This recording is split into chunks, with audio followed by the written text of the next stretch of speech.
आपकी कमाई का कोई साधन नहीं और आप कपड़ा रोज 3 बार बदल रहे हो, नींबू काट पहन रहे हो, कहां से आता है पैसा? काम कोई है नहीं, धंधा कोई है नहीं, बायोडेटा में लिखा समाज सेवा और फॉर्च्यूनर में चल रहे हो झमाझम, 4 गाड़ी आगे 4 पीछे। कोई कह रहा राष्ट्रवाद लाएंगे, कोई कह रहा जी समाजवाद लाएंगे, कोई कह रहा जी कांग्रेस लाएंगे, क्या? और 250 ग्राम की चेन डाले गले में। कैसे कैसे, जैसे आदमी अल्टो नहीं खरीद सकता, स्कूटर मोटरसाइकिल नहीं ले सकता भारत का आम आदमी, वैसे आप लोग जहाज में चल रहे हो, निजी जहाजों में है, ज्ञान बांट रहे हो कि गरीब के लिए वो रात भर जग रहे हैं, छत पे टहल रहे हैं। हमने आप लोगों के घरों में कप प्लेट देके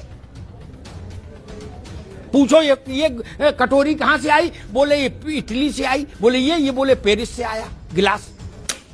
गरीब के लिए रो रहे हो? ये तमाशा नहीं किया करो भाई, इतना तो मत किया करो। लोग सुनते होंगे टीवी पर।